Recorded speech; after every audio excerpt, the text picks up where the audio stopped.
ಏನು ಮಾಡಿ sound ಬ್ರೇಕಿಂದ.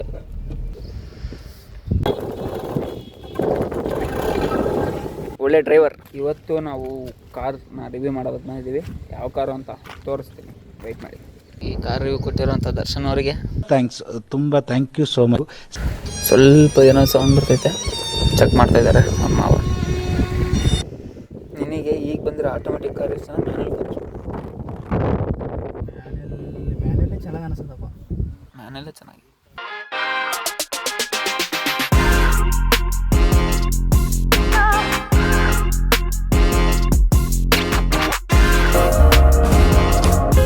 Start. Car ನೋಡಿ ನೀವು, ಏನ್ ಸಖತ್ತಾಗಿದೆ ಮಾತ್ರ. ನೋಡ್ತಾ ಇರ್ಬೋದು ನೀವು, ಇವತ್ತು ನಮ್ಮ ಜೊತೆ ಇದೆ Honda City face lift ZX model car. Charging port ಕೊಟ್ಟಿದ್ದಾರೆ ಒಂದು. ಗೈಸ್, ಇದರಲ್ಲಿ 5 ಟ್ರಾನ್ಸ್ಮಿಷನ್ ಬರ್ತವೆ.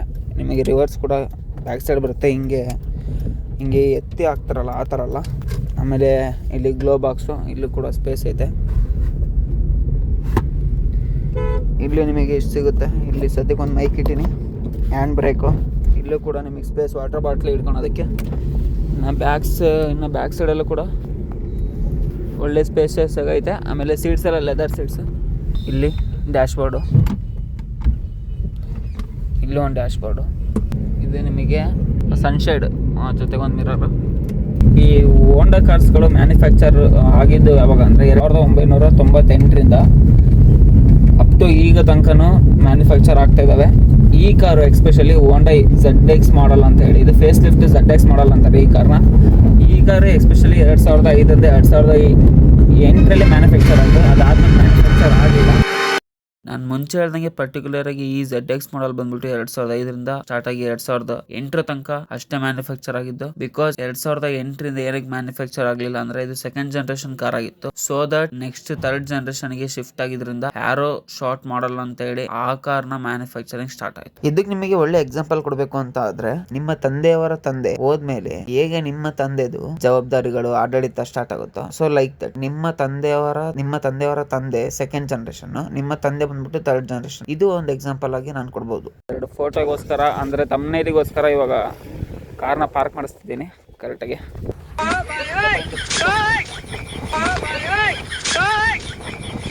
ಇದರಲ್ಲಿ ನಿಮಗೆ 1497cc ಇಂಜಿನ್ ಬರುತ್ತೆ. ಆಮೇಲೆ ಇದರಲ್ಲಿ ಇಂಜಿನ್ ಬಂದ್ಬಿಟ್ಟು ನಿಮಗೆ VTEC ಅಂತ ಬರುತ್ತೆ. VTEC ಅಂದ್ರೆ valuable timing lift electronic control ಅಂತ ಹೇಳಿ ಆ ಇಂಜಿನ್ ಕೊಡ್ತಾರೆ ಇದರಲ್ಲಿ. ಆಮೇಲೆ ಇಂಜಿನ್ ಬಂದ್ಬಿಟ್ಟು 1.5 ಲೀಟರ್ ಇರುವಂತ petrol engine with air cooled system ಐತೆ. ಆಯಿಲ್ ಬರುತ್ತೆ, ಕೆಳಗಡೆ ಬಿಚ್ಚೋದು, ಇಲ್ಲಿ ಹಾಕೋದು. ಇನ್ಲೈನ್ 4 ಸಿಲಿಂಡರ್ ಗಾಡಿ ಇದೆ ಆಕ್ಚುಲಿ. ಇಲ್ಲಿ ಕೂಲೆಂಟ್ ಐತೆ. ಇದರಲ್ಲಿ ನಿಮಗೆ ಮ್ಯಾಕ್ಸ್ ಪವರ್ ಬಂದ್ಬಿಟ್ಟು 77 ಇಂದ 78 BHP ಬರುತ್ತೆ. ಅಂದ್ರೆ 5800 RPM ಬರುತ್ತೆ. ಮ್ಯಾಕ್ಸ್ ಟಾರ್ಕ್ ಬಂದ್ಬಿಟ್ಟು ನಿಮಗೆ 125 Nm ಟಾರ್ಕ್ ಬರುತ್ತೆ. ಅಂದ್ರೆ 2700 ಮಿಲಿಮೀಟರ್ಸ್ ಬರುತ್ತೆ. ಹೋಂಡಾ ಲೋಗೋ, ಈ ಸಿಟಿ ಲೋಗೋ, ಇವ್ರದ್ದು ಹೋಂಡಾ ಕಂಪ್ನಿಯವ್ರದ್ದು ಒಂದು ಸಿಂಬಲ್ ಹಾಕಿದ್ದಾರೆ. ಒಂದೇ ನಿಮಿಷಕ್ಕೆ ಎಷ್ಟು ನೆಂದ್ವಿ ಗೊತ್ತಾ ಗೈಸ್? ನೋಡಿ ಎಷ್ಟು ಡೆಡಿಕೇಟೆಡ್ ಆಗಿ ವಿಡಿಯೋ ಮಾಡ್ತಿದೀವಿ. ಇದಕ್ಕಾದ್ರೂ ಒಂದು ಸಬ್ಸ್ಕ್ರೈಬ್, ಲೈಕ್, ಶೇರ್ ಮಾಡ್ಲೇಬೇಕು. ಏನಂತೆ? ಸಬ್ಸ್ಕ್ರೈಬ್, ಲೈಕ್, ಶೇರ್ ಮಾಡ್ಕೊಳ್ರಿ. ಈಗ ಈ ಆಡಿಯೋ ಸಿಸ್ಟಮ್ ಇಂದು ವರ್ಕಿಂಗು ಮತ್ತೆ ಸೌಂಡ್ ನ ತೋರಿಸ್ತೀನಿ, ವೆಯ್ಟ್ ಮಾಡಿ.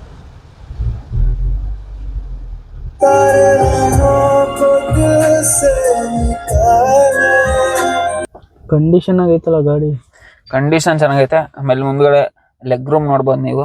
ಲೆಗ್ ರೂಮ್ ಕೂಡ ಸ್ಪೇಷಿಯಸ್ ಆಗಿ ಚೆನ್ನಾಗೈತೆ.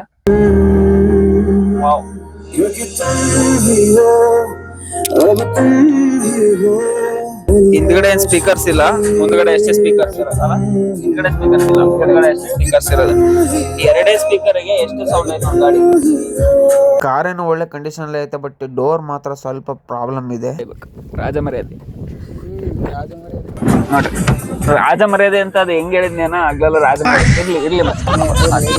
ಓಕೆ, ನೋಡ್ತಿರ್ಬೋದು ನೀವು ಹಿಂದ್ಗಡೆ ಗಾಡಿಲಿ ಬೂಟ್ ಸ್ಪೇಸ್ ಬಂದ್ಬಿಟ್ಟು ಸ್ವಲ್ಪ ಗಲೀಜಿದೆ, ಓಕೆನಾ. ಬಟ್ ಬೂಟ್ ಸ್ಪೇಸ್ ಬಂದ್ಬಿಟ್ಟು ನಿಮಗೆ 500 ಲೀಟರ್ಸ್ ತನಕ ಹಿಡಿಬೋದು ಆರಾಮಾಗಿ. ಇದು ಕೂಡ ಅನಲಾಗ್ ಲೈಟ್. ಇಲ್ಲೂ ಕೂಡ ಅನಲಾಗ್ ಲೈಟ್ಸ್ ಇದೆ. ಇದು ಇಂಡಿಕೇಟರ್, ಟೈಲ್ ಲೈಟ್ ಅಲ್ಲ, ಸಾರಿ, ಟೈಲ್ ಇಂಡಿಕೇಟರ್. ಅದು ಕಾರ್ನ ನೀವು ಯಾವ ಕಡೆಯಿಂದ ನೋಡಿದ್ರು ಒಂದು ಒಳ್ಳೆ ಸ್ಪೋರ್ಟ್ಸ್ ಕಾರ್ ತರ ಅನ್ಸಲ್ಲ ಮಚ್ಚ? ಹೋಂಡಾ ಕಾರ್ಗಳೆಲ್ಲ ಹಂಗೆ ಆಕ್ಚುಲಿ. ಒಳ್ಳೊಳ್ಳೆ ಸ್ಪೋರ್ಟ್ಸ್ ಕಾರ್ಗಳು ಗಳು ಒಳ್ಳೊಳ್ಳೆ ಸ್ಪೋರ್ಟ್ಸ್ ಬೈಕ್ ಗಳನ್ನ ಹೋಂಡಾದವರು ತಯಾರು ಮಾಡ್ತಾನೆ ಇರ್ತಾರೆ, ಅದ್ರ ಬಗ್ಗೆ ಒಂದು ಮಾತಿಲ್ಲ. ಈಗೂ ಕೂಡ ಹೊಸ ಹೋಂಡಾ XR 300 ಬೈಕ್ ನ ಬಿಟ್ಟಿದ್ದಾರೆ, ಅಡ್ವೆಂಚರ್ ಬೈಕ್ ನ ಲಾಂಚ್ ಆಗಿದೆ ಬೆಂಗಳೂರಲ್ಲಿ. ದಾವಣಗೆರೆಗೆ ಬರಕ್ಕೆಲ್ಲ ಏನೋ ಸ್ವಲ್ಪ ಸುಮಾರು ಟೈಮ್ ಆಗುತ್ತೆ. ಎಲ್ಲಾ ಅಡ್ವೆಂಚರ್ ಗಾಡಿಗಳಿಗೂ ಕಾಂಪಿಟೇಷನ್ ಕೊಡೋ ಅಂತ ಅಡ್ವೆಂಚರ್ ಬೈಕ್ ನ ಮಾಡಿದ್ದಾರೆ ಹೋಂಡಾ XR 300 ಬೈಕ್. ನೋಡೋಣ, ಅದು ಟೆಸ್ಟ್ ಸಿಕ್ಕರೆ ನಾನೇ ಫಸ್ಟ್ ಟೆಸ್ಟ್ ಮಾಡೋದು. ಟೋ ಮಾಡಕ ಇದು ಓಕೆನಾ. ಮುಂದೆಗಡೆ ಕೂಡ ನೋಡಿದ್ರೆ ನಿಮಗೆ ಎಲ್ಲೂ ಕೂಡ ಇದರಲ್ಲಿ LED ಲೈಟ್ಸ್ ಇಲ್ಲ, ಇದು ಇಂಡಿಕೇಟರ್ ಬರುತ್ತೆ, ಎಲ್ಲ ಅನಲಾಗ್ ಲೈಟ್ಸ್. ಇದರಲ್ಲಿ ನಿಮಗೆ ಬ್ರೇಕ್ಸ್ ಬಂದ್ಬಿಟ್ಟು ಹಿಂದ್ಗಡೆ ಬಂದ್ಬಿಟ್ಟು ಡ್ರಮ್ ಬ್ರೇಕ್ಸ್ ಇದಾವೆ, ಮುಂದ್ಗಡೆ ಮಾತ್ರ ಡಿಸ್ಕ್ ಬ್ರೇಕ್ಸ್ ಇರುವಂಥದ್ದು ಇದರಲ್ಲಿ ಓಕೆನಾ. ಒಂದು ದಿನ ಇಟ್ ಹ್ಯಾಸ್ ಫ್ಲೈಟ್, ಅದು ಹಾರ್ತು. ಹಿಂದ್ಗಡೆ ಸ್ಪೇಸ್ ತೋರಿಸ್ತೀನಿ ನಿಮಗೆ.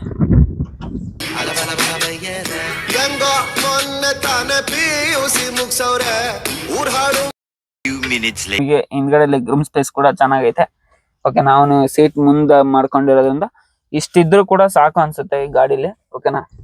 ನೋಡ್ಬೋದು ಆರಾಮಾಗಿ 3 ಜನ ಕುತ್ಕೊಂಡು ಹೋಗ್ಬೋದು ಅಷ್ಟೇ. 3 ಜನ ಕುತ್ಕೊಂಡು ಹೋಗ್ಬೋದು. ನೈಸ್. ಇಲ್ಲಿ ನಿಮಗೆ ಒಂದು ಲೈಟ್ ಕೊಟ್ಟಿದ್ದಾರೆ ಓಕೆನಾ. ಆಟೋಮೆಟಿಕ್ ಮಿರರ್ ಅಡ್ಜಸ್ಟಿಂಗ್ ಇದೆ ಇದರಲ್ಲಿ ಓಕೆನಾ. ಕೆಳಗಡೆ ಇಲ್ಲೊಂದು ಬಟನ್ ಕೊಟ್ಟಿದ್ದಾರೆ, ಆ ಬಟನ್ ಮೂಲಕ ಆಟೋಮೆಟಿಕ್ ಅಡ್ಜಸ್ಟ್ ಮಾಡ್ಬೋದು. ಈ ಕಡೆ ಸೈಡ್ ಕೂಡ ಮಾಡ್ಬೋದು. ವರ್ಕ್ ಮಾಡಿ ತೋರ್ಸೋ ಅನ್ಸುತ್ತೆ, ಹಂಗೆ ಕಾಣಿಸ್ತದ ವರ್ಕ್ ಮಾಡೋದು.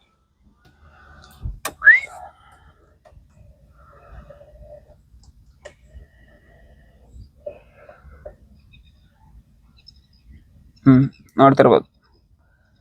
ಈಗ ಡೌನಿಗೆ ಹೋತು, ಅಪ್ ಅಂತ ನೋಡಿ. ಇದು ಸಿಸ್ಟಮ್ ಮಾತ್ರ ಸಖತ್ತಾಗೈತೆ, ವಿತ್ ವರ್ಕಿಂಗ್ ಅಲ್ಲಿ ಐತೆ. ಗಾಡಿ ಕಂಡೀಷನ್ ಕೂಡ ಚೆನ್ನಾಗೈತೆ. 16 ವರ್ಷದ ಗಾಡಿ ಅನ್ನಂಗೆ ಇಲ್ಲೇ ಇಲ್ಲ ಈ ಗಾಡಿ. ಏನೋ 1-2-3 ವರ್ಷ ಆಗಿರ್ಬೋದು ಅಂತ ಅನಿಸ್ತದ ಗಾಡಿ, ಆದ್ರೆ 16 ವರ್ಷದ ಹಳೆ ಗಾಡಿ ಇದು. 95,000 ತಗೊಂಡಿದ್ರು 16 ವರ್ಷದ ಹಿಂದೆ ಈ ಗಾಡಿನ. ಹೋಂಡಾ ಸಿಟಿ ಈ ಗಾಡಿ ಮತ್ತೆ ಬೇಕು ಅಂದ್ರೆ ಸಿಗ್ತವೆ, ಆದ್ರೆ ಇವಾಗ ಬಂದಿರೋಂಥ ಗಾಡಿಗಳಲ್ಲಿ ಏನು ಹೆಂಗೆ ಅಂದ್ರೆ ಏನೋ ಸ್ಟೇರಿಂಗ್ ಇದ್ರೆ ಬ್ರೇಕ್ ಇರಲ್ಲ, ಬ್ರೇಕ್ ಇದ್ರೆ ಎಕ್ಸ್ಲೇಟರ್ ಇರಲ್ಲ, ಆ ತರ. ಅಂದ್ರೆ ಈಗ ಬರುವಂತ ಯಾವುದೇ ಕಾರ್ ಆಗ್ಲಿ ಬೈಕ್ ಆಗ್ಲಿ ಅದ್ರಲ್ಲಿ ಏನಂದ್ರೆ ಸ್ಟ್ರೆಂತ್ ಇಲ್ಲ. ಆಮೇಲೆ ಎಲ್ಲ ವೀಕ್ ಗಾಡಿಗಳು, ಹಳೆ ಗಾಡಿಗಳ ತರ ಚಾನ್ಸೇ ಇಲ್ಲ ಬರಕ್ಕೆ. ಇವೆಲ್ಲ ಒಂಥರ ಲೆಜೆಂಡ್ರಿ ಗಾಡಿಗಳು ಅಂತಾನೆ ಹೇಳ್ಬೋದು. ತಡೆ ಇನ್ನು ಇಲ್ಲಿ ನೋಡಿದ್ರೆ ನಿಮಗೆಲ್ಲ ಅನಲಾಗ್ ಬರುತ್ತೆ. ಈ ಕಡೆ RPM ಇಂದ ಬರುತ್ತೆ, ಈ ಕಡೆ ಸ್ಪೀಡ್ ಇಂದ ಬರುತ್ತೆ. ಇನ್ನು ಅಲ್ಲಿ ಕೆಳಗಡೆ ಅಲ್ಲಿ ಕಾಣ್ತಿರೋಂತ ಕೆಳಗಡೆ ಅಲ್ಲಿ ಕಿಲೋಮೀಟರ್ಸ್ ಬರುತ್ತೆ ಎಷ್ಟು ಅಂತ. ಸೈಡ್ ಫ್ಯೂಲ್ ಬರುತ್ತೆ. ಇಲ್ಲಿ ಒಂದ್ ಸೈಡ್ ಇದ್ದು ಇಲ್ಲಿ ಕಿಲೋಮೀಟರ್, ಇಲ್ಲಿ RPM ತೋರಿಸ್ತದೆ, ಅಲ್ಲೇ ಫ್ಯೂಲ್ ತೋರಿಸ್ತದೆ. ಸ್ಟೇರಿಂಗ್ ಪವರ್ ಸ್ಟೇರಿಂಗ್ ಅಂತ ಗೈಸ್, ನನಗೆ ಗೊತ್ತಿರಲಿಲ್ಲ. ಇದರಲ್ಲಿ ನಿಮಗೆ ಸ್ಟಾಕ್ ಟೈರ್ ಸೈಜ್ ಆದ್ರೆ 175/65 14 ಇಂಚಸ್ ಬರುತ್ತೆ. ವೀಲ್ ಸೈಜ್ ಆದ್ರೆ ನಿಮಗೆ 14 ಇಂಚ್ ವೀಲ್ ಸೈಜ್ ಬರುತ್ತೆ, ವಿತ್ 14 ಇಂಚಸ್ ಅಲೋ ವೀಲ್ಸ್ ಇದರಲ್ಲಿರುವಂಥದ್ದು. ಇದು ನಿಮಗೆ ಟೈರ್ ಬಂದ್ಬಿಟ್ಟು ಟ್ಯೂಬ್ಲೆಸ್ ಟೈರ್ ಬರುತ್ತೆ. ಇದರಲ್ಲಿ ನಿಮಗೆ ಓವರ್ ಆಲ್ ಲೆಂತ್ ಗಾಡಿಯ ಸೈಜ್ ಬಂದ್ಬಿಟ್ಟು 4390 ಮಿಲಿಮೀಟರ್ ಇದೆ ಓಕೆನಾ. ಇನ್ನು ಗಾಡಿಯ ವಿಡ್ತ್ ಬಂದ್ಬಿಟ್ಟು ನಿಮಗೆ 1695 ಮಿಲಿಮೀಟರ್ ಬರುತ್ತೆ. ಇನ್ನು ಗಾಡಿಯ ಹೈಟ್ ಬಂದ್ಬಿಟ್ಟು ನಿಮಗೆ 1495 ಮಿಲಿಮೀಟರ್ ಇದಾವೆ. ವೀಲ್ ಬೇಸ್ ಬಂದ್ಬಿಟ್ಟು ನಿಮಗೆ 2450 ಮಿಲಿಮೀಟರ್ ಇದಾವೆ. ಗಾಡಿಯ ಗ್ರೌಂಡ್ ಕ್ಲಿಯರೆನ್ಸ್ ಬಂದ್ಬಿಟ್ಟು 160 ಮಿಲಿಮೀಟರ್ ಇದಾವೆ. ಫ್ಯೂಲ್ ಟ್ಯಾಂಕ್ ಕೆಪಾಸಿಟಿ ಬಂದ್ಬಿಟ್ಟು ಇದರಲ್ಲಿ 42 ಲೀಟ್ರು. ಓಕೆ ಗಾಯ್ಸ್, ಇದಾಗಿತ್ತು ಇವತ್ತಿನ ಕಾರ್ ರಿವ್ಯೂ ವಿಡಿಯೋ ಅಂತಾನೆ ಹೇಳ್ಬೋದು. ಇದು ನನ್ನ first car review video actually ಓಕೆನಾ. ಏನಾದ್ರು ಮಿಸ್ ಆಗಿದ್ರೆ ಅಥವಾ ಏನಾದ್ರು ಮಿಸ್ಟೇಕ್ಸ್ ಆಗಿದ್ರೆ ಕಾಮೆಂಟ್ ಸೆಕ್ಷನ್ ನಿಮಗೋಸ್ಕರ ಓಪನ್ ಇರುತ್ತೆ. ಕಾಮೆಂಟ್ ಅಲ್ಲೆಲ್ಲ ಹೋಗ್ಬಿಟ್ಟು ಕಾಮೆಂಟ್ ಮಾಡಿ. ನೆಕ್ಸ್ಟ್ ಕಾರ್ ರಿವ್ಯೂ ಅಲ್ಲಿ ಇದರಲ್ಲಾಗಿರುವಂತ ತಪ್ಪುಗಳನ್ನ ತಿದ್ಕೊಳಕ್ ಪ್ರಯತ್ನ ಪಡ್ತೀನಿ ಅಂತ ಹೇಳ್ತಾ, ಇಷ್ಟ ಆಗಿದ್ರೆ ಗೊತ್ತಲ್ಲ ಒಂದು ಲೈಕ್ ಶೇರ್ ಸಬ್ಸ್ಕ್ರೈಬ್ ಮಾಡ್ಕೊಂಡು ಮಿಸ್ ಮಾಡಬೇಡಿ. Signing off your simple Kannadiga. Subscribe ಮಾಡೋದು ಮಿಸ್ ಮಾಡಬೇಡಿ.